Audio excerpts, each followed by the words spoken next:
আচ্ছা, আমরা এখন শিখবো হচ্ছে বিটা গামা ফাংশন এবং ওয়ালিস ফর্মুলা, যেটা আমাদের ইন্টারমিডিয়েটের সিলেবাসে ছিল না। এটা নতুন, আমরা অনার্সে এসে এটা নতুন শিখছি। তাই বিটা গামা ফাংশন সম্পর্কে প্রথমে আমরা যে প্রাথমিক ধারণাগুলো সেগুলো নেব।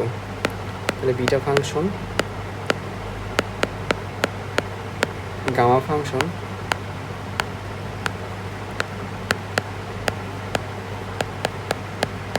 অ্যান্ড ওয়ালিস ফর্মুলা আমরা এই পার্টে শিখব।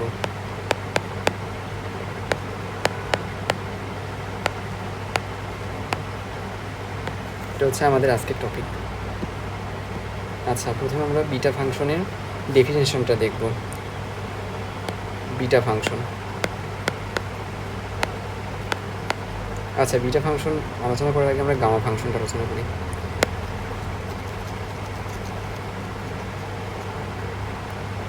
গামা ফাংশন,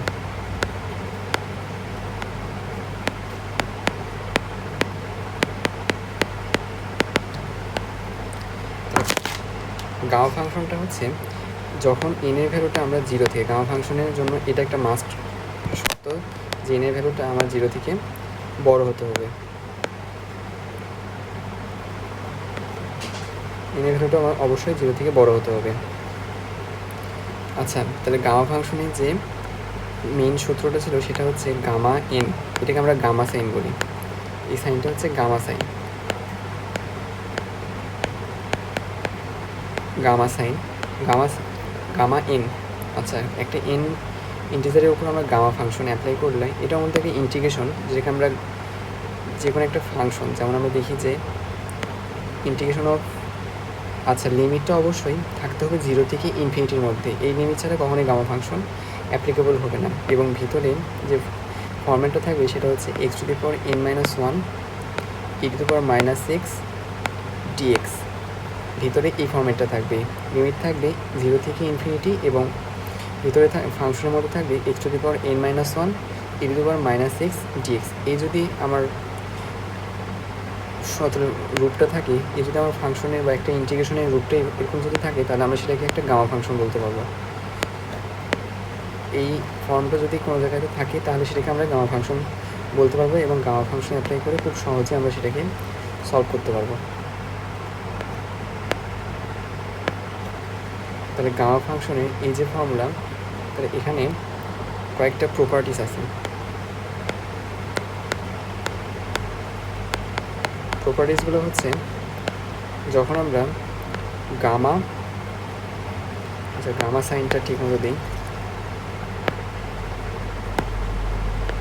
গামা সাইনটা মূলত এইভাবে গামা এন, এটার মানে হচ্ছে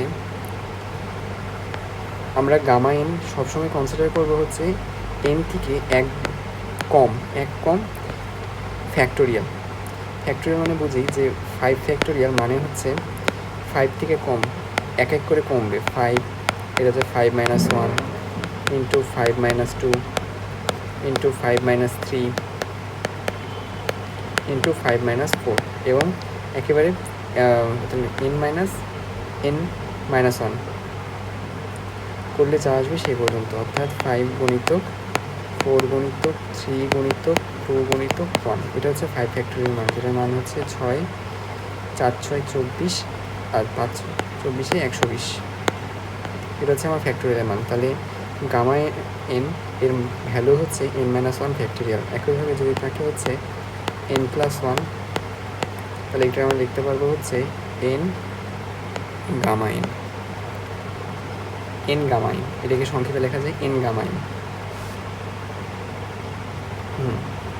অর্থাৎ যেহেতু এটার মান হচ্ছে, আমরা নর্মালি যদি এটাকে রূপান্তর করতাম তাহলে কীরকম আসতো, যে এন প্লাস 1 প্রথমে মাইনাস 1 এটার ফ্যাক্টোরিয়াল, অর্থাৎ নির্ণয় করতে হচ্ছে এন ফ্যাক্টোরিয়াল। তাহলে এন ফ্যাক্টোরিয়াল মান কত হবে, এন মাইনাস 1 এন মাইনাস 2 এভাবে চলতে থাকবে, শেষে 1 2 3 এভাবে আসবে। তাহলে আমরা এটাকে লিখতে পারি এন প্লাস 1, যেটা একইভাবে এন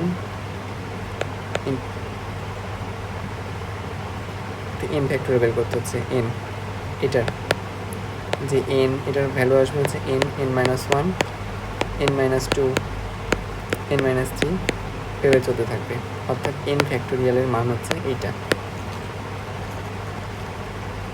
n-1 ফ্যাক্টোরিয়াল। তাই এটাকে আমরা এইভাবে লিখতে পারি। তাই আমরা লিখি হচ্ছে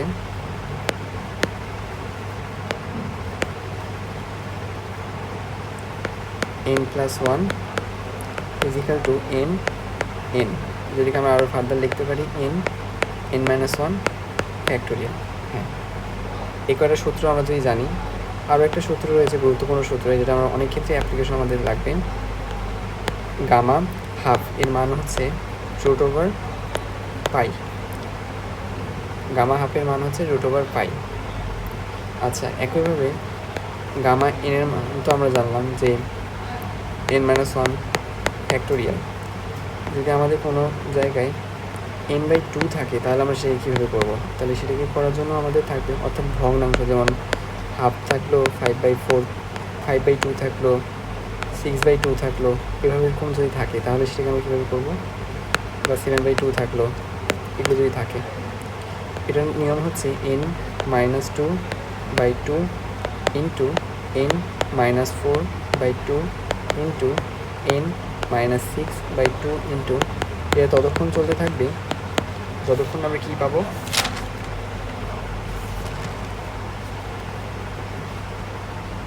একটা হাফ আমরা পাবো।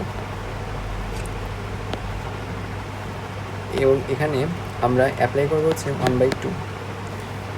শেষে যে আমাদের গামা অফ 1/2 আসবে, যেটার মান হচ্ছে √π। এটা হচ্ছে নর্মাল একটা ফর্মুলা, যে আমরা যদি ভগ্নাংশ থাকে, অর্থাৎ ভগ্নাংশ বলতে শুধুমাত্র n/2 থাকতে হবে, অন্য কোনো ভগ্নাংশের জন্য এটা আবার অ্যাপ্লিকেবল নয়। n/2 যদি থাকে তাহলে এদিকে লিখতে পারি n-2 /2, n-4 /2, n-6 /2। চলতে চলতে আমরা পাবো হচ্ছে হাফ। আচ্ছা, এই হাফের ক্ষেত্রেও যে একটা n-p করে /2 করে যদি আমরা হাফ পাই, সেটাও কিন্তু সেটা কিন্তু এই হাফ নয়, এটা হচ্ছে যে কোনো আমরা যতগুলোই করি না কেন, যেমন যদি আমরা কনসিডার করি 5/2 এরকম আমরা লিখতে পারবো 5/2 - 2 /2 ইন্টু 5/4 এখানে কিন্তু আমরা এখানে পেয়ে যাচ্ছে হচ্ছে হাফ। তার মানে এই নয় যে এই হাফটা হচ্ছে এই গামাটা সবসময়, এই গামা 1/2 এটা সবসময় সবগুলোর ক্ষেত্রে শেষে যুক্ত করতে হবে গুণ আকারে, যেটা ভ্যালু হচ্ছে √π। এটা মনে রাখতে হবে। আচ্ছা, এটা হচ্ছে গামা ফাংশনের প্রপার্টি। এখন আমরা দেখব তাহলে গামা ফাংশন আমরা নর্মালি কী জানলাম, যে গামা n ইজিক্যাল টু হচ্ছে, এটা লিমিটটা মনে রাখতে হবে, এটা 0 থেকে ইনফিনিটি x⁻n-1 e⁻−x, অবশ্যই -x থাকতে হবে, dx। তাহলে আমরা সেখানে গামা n অ্যাপ্লাই করতে পারবো, এবং গামা n অ্যাপ্লাই করে এবং গামাকে কারণ যে প্রপার্টিগুলো দেখলাম সেগুলো আমরা গামা সলভ করতে পারবো। তারপর আমরা দেখব হচ্ছে বিটা ফাংশন।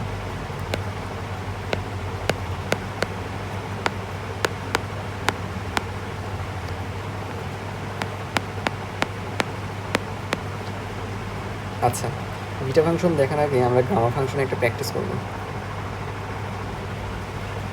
গামা ফাংশনে একটা প্র্যাকটিস করা যাক। আমাদের যে ম্যাথগুলো আছে গামা ফাংশনে, সেই ম্যাথগুলো করব। যেমন এক্সাম্পল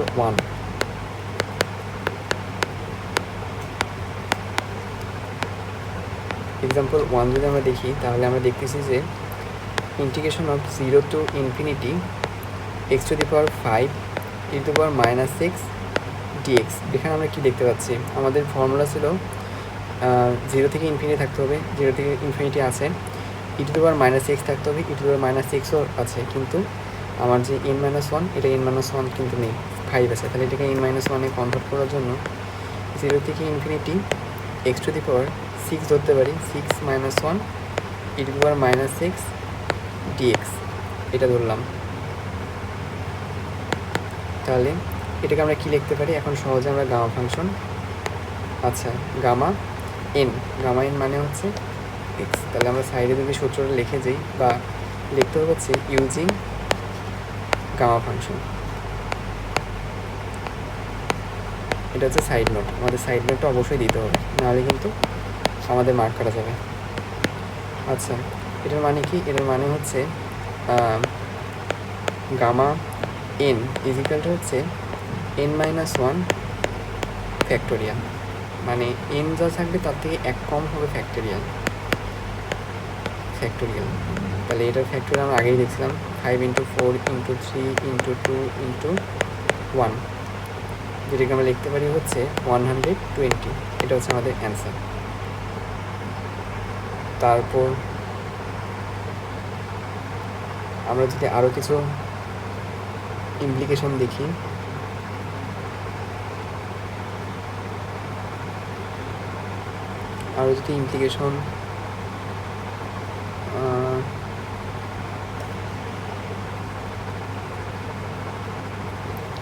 আচ্ছা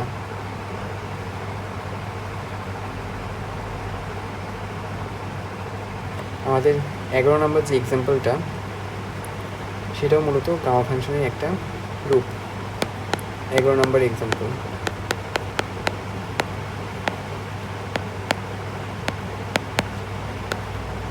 আচ্ছা এখানে কি রয়েছে?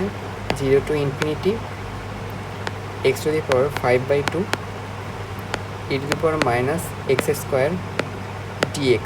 এখন আমরা আমাদের সূত্র অনুযায়ী জানি হচ্ছে যে কোনো gamma function n = 0 to ∞ x⁻n-1 e⁻x dx। এখানে আমার x নেই, তার জায়গায় রয়েছে হচ্ছে x²। n-2 এখন নেওয়া আমাদের না, এটা আমার রূপান্তর করতে হবে। তাহলে আমাদের এখানে প্রথমে ধরে নিতে হবে লেট x² আমরা কি ধরতে পারি? z। তাহলে যদি এটা লিখি, যদি এটাকে আমরা রূপান্তর করি হচ্ছে x √z, তাহলে উভয় পক্ষে ডিফারেন্সিয়েশন করলে dx, এটাকে আমরা কার সাপেক্ষে ডিফারেন্সিয়েশন করব? x এর সাপেক্ষে। আর এখানে dx √z, dx এর সাপেক্ষে x কে ইন্টিগ্রেশন করলে আমার পাবো হচ্ছে 1 d √z। আচ্ছা, যখন আমরা √z কে ডিফারেন্সিয়েশন করবো তখন আমরা পাবো হচ্ছে z⁴ 1/2 ছিল, সেখান থেকে 1 মাইনাস যাবে, নিচে থাকবে না, সরি, এটা হবে 1/2, যেটা আমাদের n, অর্থাৎ ডিফারেন্সিয়েশন অফ x⁴n, এটাকে আমরা করলে পাবো হচ্ছে n x⁻n-1। আচ্ছা, যেহেতু এটা আমার প্রকৃত x নয়, তাহলে আমরা দেখে আবারও dz কে আমার ডিফারেন্সিয়েশন করতে হবে dx দ্বারা। তাহলে আমরা উভয় পক্ষে dx যদি গুণ করি, তাহলে dx হচ্ছে z⁻⁻² / 2 dz, যেটাকে আমরা লিখতে পারি হচ্ছে dz to √z। যেহেতু নিচে আনলে হচ্ছে z⁴ 1/2, সেটাকে আমরা লিখতে পারি √z। আচ্ছা, এটাকে যদি আমরা এখন ফাংশনে বসিয়ে দিই, আচ্ছা একটা হচ্ছে যে লিমিট নিয়ে প্রশ্ন। যদি লিমিটের কথা বলি, আমাদের ফাংশনের লিমিট হচ্ছে x এর ভ্যালু হচ্ছে 0 আর ইনফিনিটি। আমার x² ছিল হচ্ছে z, ঠিক আছে? তাহলে z যখন x এর ভ্যালু 0, তখন আমরা z এর ভ্যালু লিখতে পারি 0। যখন x এর ভ্যালু ইনফিনিটি, তখন z এর ভ্যালু ইনফিনিটি। তাহলে আমরা বুঝতেছি যে আমাদের লিমিটের কিন্তু কোনো পরিবর্তন হচ্ছে না। তাহলে 0 থেকে ইনফিনিটি, তারপর আমরা লিখতে পারি হচ্ছে x⁵, তার মানে হচ্ছে x√z⁵,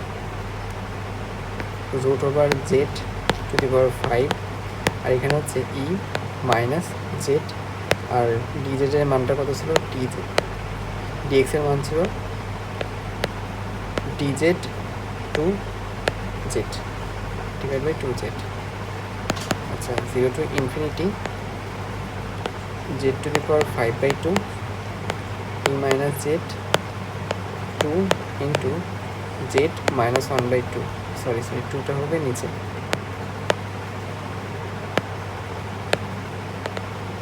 2টা হবে নিচে, এখানে ডিজেট থাকবে। 0 থেকে ইনফিনিটি, আচ্ছা জেড 5/2, সূত্র তো আমরা জানি যে m-n হবে, e⁻z, আর 2 থেকে আমরা সামনে নিয়ে গেলাম dz 1/2, 0 to ইনফিনিটি z, এটা হচ্ছে 2 বা জেড স্কোয়ার। আচ্ছা এটা ভাঙিয়ে লিখি, 2 5 - 1 is equal - z dz 1/2, 0 to infinity z 4/2, that means এটা হবে জেড স্কোয়ার e⁻z dz।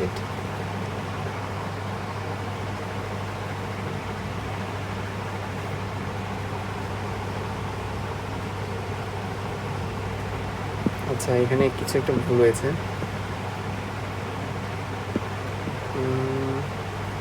এখানে ছিল হচ্ছে 5/2, সরি এখানে ছিল হচ্ছে 5/2, তাহলে 5/2, তাহলে এটা হবে 4, এটা হচ্ছে 4, তাহলে এটা হবে 2, তাহলে এটা হবে 3/4, আসবে হচ্ছে 3/4,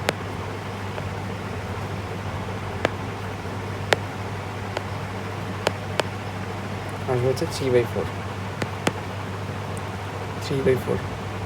1/2, 0 to ইনফিনিটি z 3/4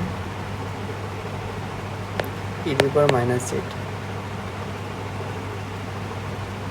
dz 1/2।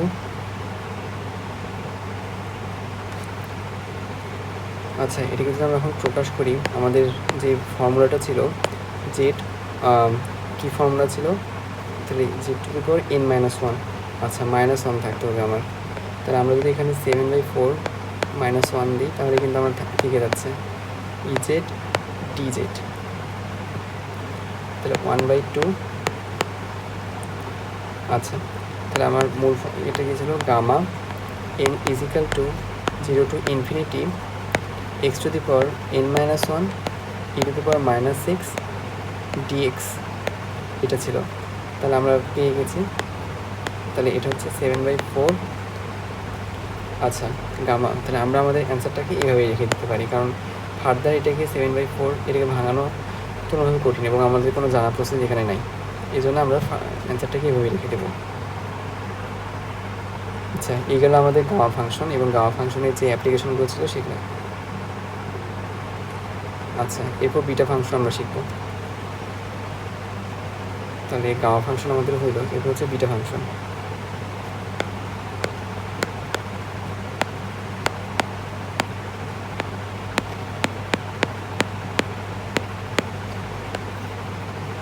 এরপর হচ্ছে বিটা ফাংশন, তাহলে বিটা ফাংশনে আমরা যদি ডেফিনেশনটা দেখি,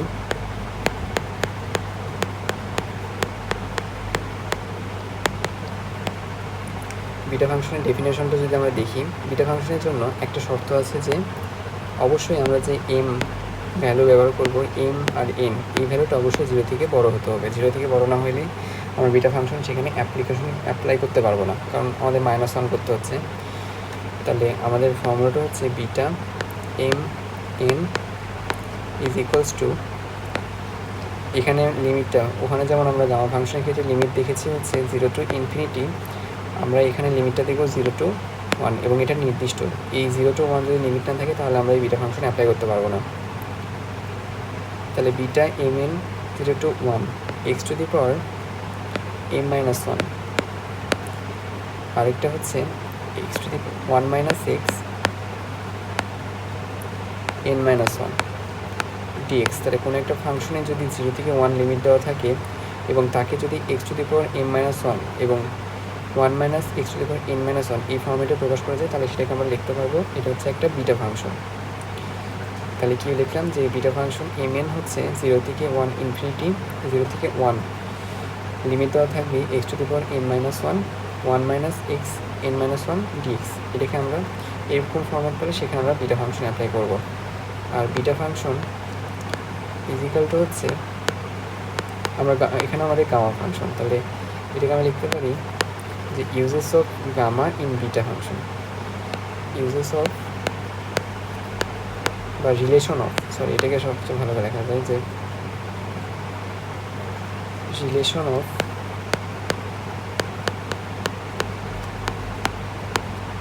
গামা ফাংশন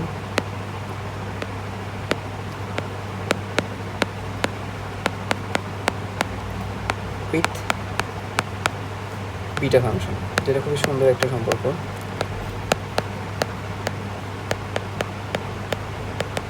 আচ্ছা, এই রিলেশনটা হচ্ছে যে বিটা এম এন ইজিক্যালটা হচ্ছে gamma M gamma N divide by root over M, sorry root না, gamma N M plus N.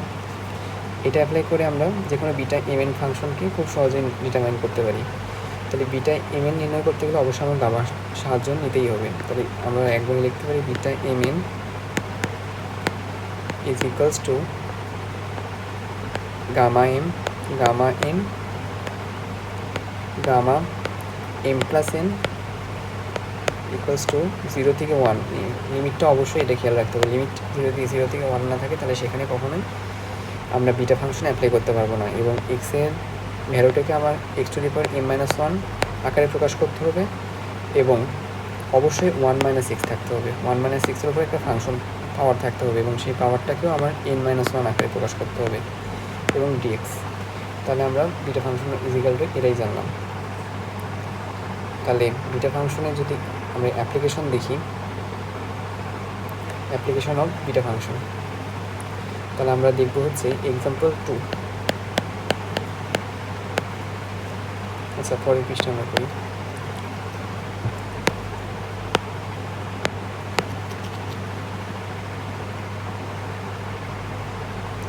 আচ্ছা, এক্সাম্পল 2টা হচ্ছে বিটা ফাংশনের একটা অ্যাপ্লিকেশন,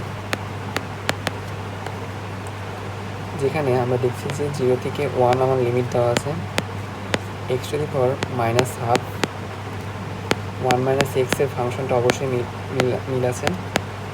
আচ্ছা, পাওয়ার যা থাকুক সেটাকে আমরা M minus N N minus 1 এবং এন মাইনাস 1 এই আকারে প্রকাশ করব। 0 থেকে 1 এক্স টু দি পাওয়ার, তাহলে আমরা কি প্রকাশ করতে হবে, X to the power N minus 1 করতে হবে আর 1 minus X to the power M minus 1, বা সরি এটা এম, এটা হচ্ছে N.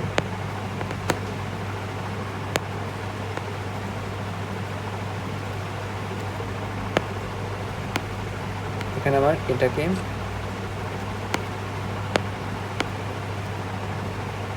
1 minus x N minus 1 আকারে প্রকাশ করতে হবে। তাহলে আমরা যদি 1 মাইনাস এম মাইনাস 1, তাহলে এম যদি হয় আমার 1/2 মাইনাস 1, তাহলে আমরা বিয়োগ করলে কিন্তু মাইনাস হাফ পেয়ে যাচ্ছি। একইভাবে 1 মাইনাস এক্স, এটাকেও আমরা এন মাইনাস 1 আকারে প্রকাশ করব।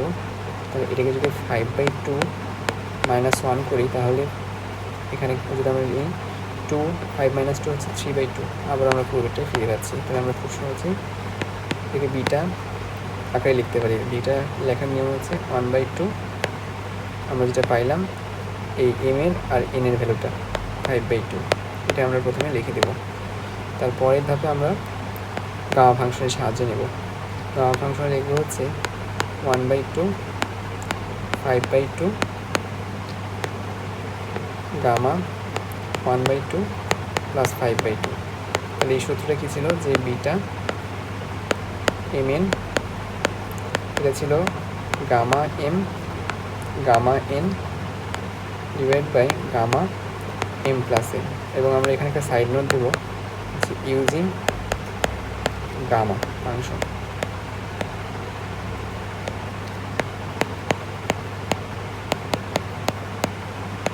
এই সাইড নোটটা অবশ্যই দিব। এবং সাইডে আমরা সূত্রটাও লিখে দিতে পারি। তাহলে এখন আমরা প্রথমে দেখিয়েছিলাম যে তাহলে গামা হাফ এর মানটা হচ্ছে √π। এটা অবশ্যই মুখস্থ রাখতে হবে যে গামা হাফের ভ্যালুটা হচ্ছে √π। আর 5/2 হলে আমরা সেকে কী করব, যে আমরা যে সূত্রটা শিখেছিলাম যে n/2 gamma n/2 2 into n-4/2 into শেষে থাকবে হচ্ছে গামা হাফ। তাহলে 5/2 যদি আমরা সূত্র অ্যাপ্লাই করি ইন্টু 5/4/2, আমাদের কিন্তু আর 5-এর 6 করা যাচ্ছে না, তাহলে মাইনাস চলে আসতেছে। আর আমাদের যে সূত্রের হাফ গামা হাফ সেটাকে আমাদের অবশ্যই লিখতে হবে, এটা মাস্ট লিখতে হবে। আর নিচে আমরা পাচ্ছি হচ্ছে 2 6। আচ্ছা, তাহলে √π ইন্টু 3/2 ইন্টু 1/2 ইন্টু √π। নিচে হচ্ছে আমার gamma 3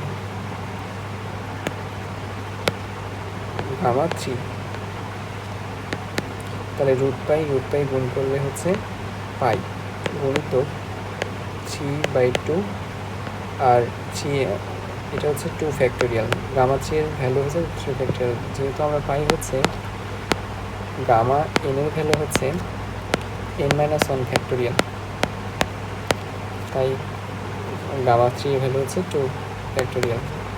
3/2 factorial 2/2 pi divide by হচ্ছে 1 ইন্টু 2 বা 2 ইন্টু 1, সরি। তাহলে 3/4 এটা হচ্ছে আমাদের অ্যান্সার। আচ্ছা, এখানে একটা ভুল আছে যে এখানে আমরা হবে 4, সরি আরও একটা 2 এক্সট্রা গুণ হবে, তাহলে এই ভ্যালুটা হবে 4, এটা হবে 4। আচ্ছা, তো একইভাবে তাহলে এটা আসবে হচ্ছে 8, আমার এই মানটা আসবে হচ্ছে 8। তো এটাই আমাদের অ্যান্সার। এটা হচ্ছে আমাদের বিটার একটা ইমপ্লিকেশন, বিটা ফাংশনের একটা ইমপ্লিকেশন আমরা দেখলাম। এখন বিটা ফাংশনের আরেকটা ইমপ্লিকেশন আমরা দেখবো, যেটা হচ্ছে আমাদের এক্সাম্পল 6।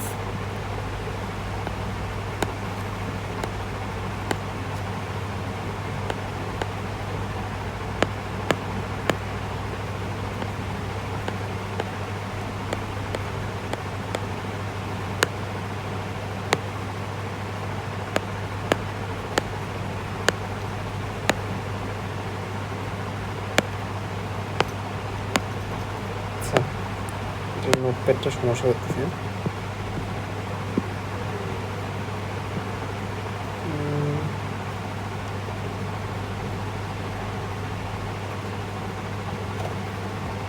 আরেকটু অ্যাড করি, আর কয়েকটা পেজ অ্যাড করতে হবে।